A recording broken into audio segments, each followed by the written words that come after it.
All right. So Tim Robbins' mother and father play a huge role in his life. He was born in West Covina, California, but his parents were involved in the entertainment and the music business. And when he was a wee lad, their political beliefs and their professional lives took them to New York City, where they lived in Greenwich Village. And his parents were kind of part of the New York music folk scene and rubbing shoulders with Peter, Paul, and Mary, and Phil Oakes and all those people, Bob Dylan, who were all there, right? And I'm sure that Marty Sheen came into play as well, because both of his parents were Roman Catholics, and you can see the moon and Saturn down in the fourth house. And what's interesting about the moon and Saturn, it's kind of in a wide conjunction.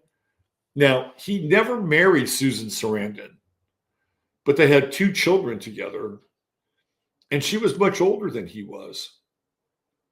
And that is like the older wife or the older mother. But the imprint of his parents is really profound in his chart.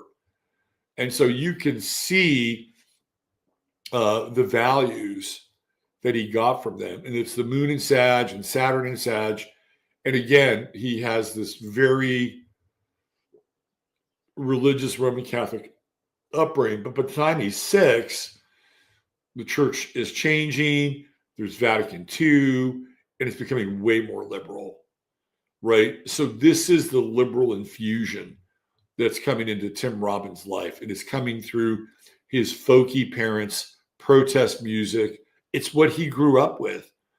And in Sagittarius, it's very, very philosophical, right? Very, very philosophical. Now, he's got Pluto on his ascendant. And Tim Robbins had a very brooding, he has a very brooding kind of nature to him. There's a movie, his first movie, which is quite good. It's directed by a guy by the name of Tony Bill, and it's called Five Corners. And one of the other actors in Five Corners is John Turturro. So John Turturro, I think Jodie Foster might be in it as well. And it's a place in New York called Five Corners. And it's where Tim Robbins' character comes of age with social justice. And eventually, by the end of the movie, he winds up getting on a bus and going to the South. He's a freedom rider, and he's going to go march for the rights of the segregated blacks down in the South. But in that movie, he has a very, very brooding presence. And even with the Shawshank Redemption, right? Like, he's intense and very secretive. He's really able to, he's got some gravitas, Tim Robbins. It's that Pluto on his ascendant, right? Like, this is somebody who's very scorpionic in a lot of ways. What I find interesting is that Uranus, right here in the 12th house, to me, that is the epitome of the Shawshank Redemption. Like, if we're looking at a chart for movies, this is the Shawshank Redemption, because the 12th house is prisons. And what does he want to do? He wants to break out. That's what he wants to do. He wants to break out. And he wants to go all the way across that canal of shit, right?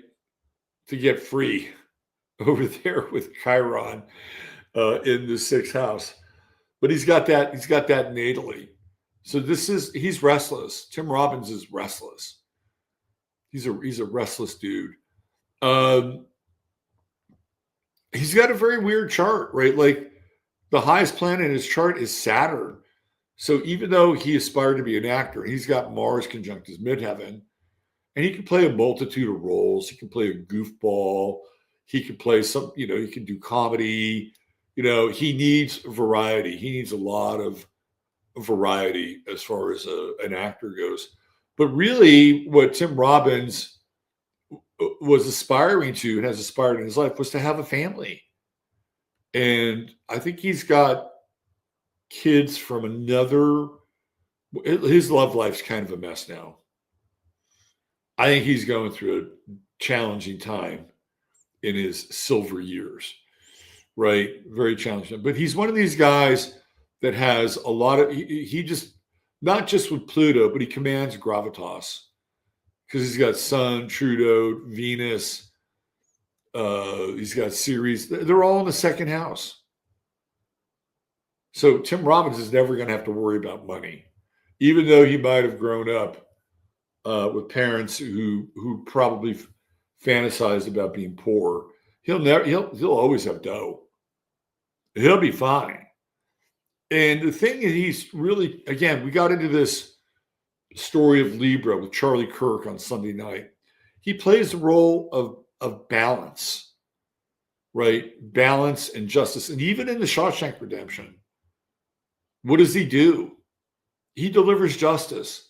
He delivers balance to the warden, who is absolutely brutal to him and brutal to others. And I think you'll find this in a number of Tim Robbins roles, where even in his first movie, Five Corners, he plays somebody who balances out these other people who meet in this intersection in New York, where they have very differing points of view. And what does he do? He decides to take the freedom bus and be involved in social justice. And that really, in a lot of ways, also kind of informs his life, right? Like, he is a liberal. And when we get into the second house, we're dealing with how a person's material values are determined. And so for him, it's about equality, it's about balance, it's about fairness, all those things. And you can see this worked out in some of his movies, but clearly in his life. I think he was one of the few people that might have recanted his position on the old Jabberoo, right? I think he's one of the few people. I'll tell you one thing about Tim Robbins. He seems very placid. And I bet he's a cool guy, but you don't want to piss this guy off, right? Like, he's got that Mars-Pluto square, and he's big. Tim Robbins is about 6'5"? When he was young, Mars-Pluto square, this is not a guy you wanted to piss off at all. And I bet you, I can't be certain about this. I bet you he writes poetry. I bet you Tim Robbins is a poet, because he's got this Mercury-Neptune conjunction, Mercury conjunct Jupiter. I bet he's a total poet. And I bet you, I'll tell you what else I bet you he does. I bet you he writes letters. He writes letters.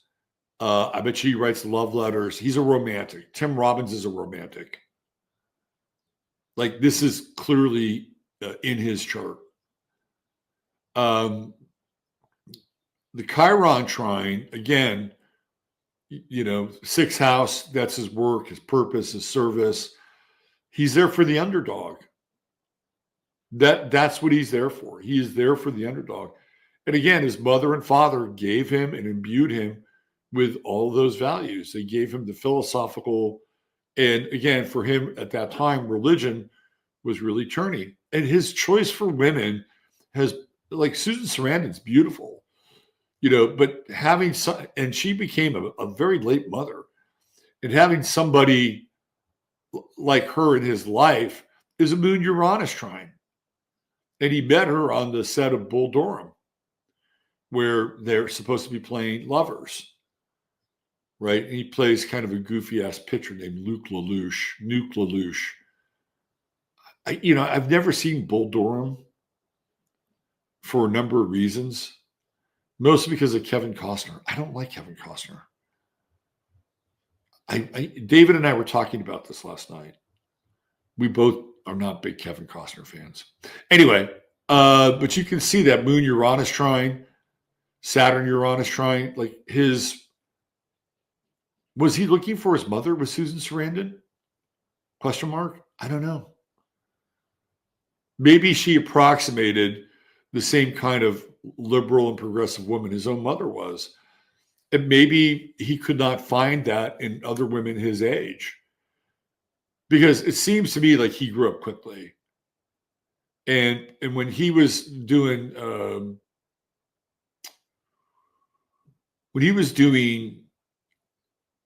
Bull Durham, I think, which came out sometime in the 80s, maybe the early 80s, he might have been in his early 20s.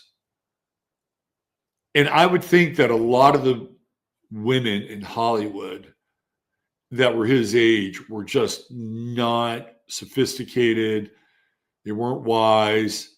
They didn't understand the kind of how the world worked. And Susan Sarandon did. And she matched up with his ideals, with how he was initiated into this, kind of post-Vatican II Catholicism, liberation theology, sanctuary cities.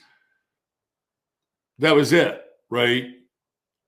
It was an easy, and she was a looker even in Bull Durham days. So that was an easy choice for him to make. His oldest son is 31 years old. And he has another, and he's had but he's gone in the other direction. Like he secretly married this Italian woman. Like nobody knew. Nobody knew and that's Pluto on the ascendant. And all of a sudden he's getting an annulment. We didn't even fucking know you were married. How does that work? So it's a very interesting chart. And you can see him in the chart. You can just see all those liberal, progressive, make life more fair, balanced sorts of core values down in that second house. And of course, the acting is there. We can't deny the acting. And for me, that's Gemini. It's put in on all these different faces. It's taking on different roles, allowing him to shapeshift and be different characters. Anyway, there you go. There's your True Hemp Science star of the day, one Tim Robbins.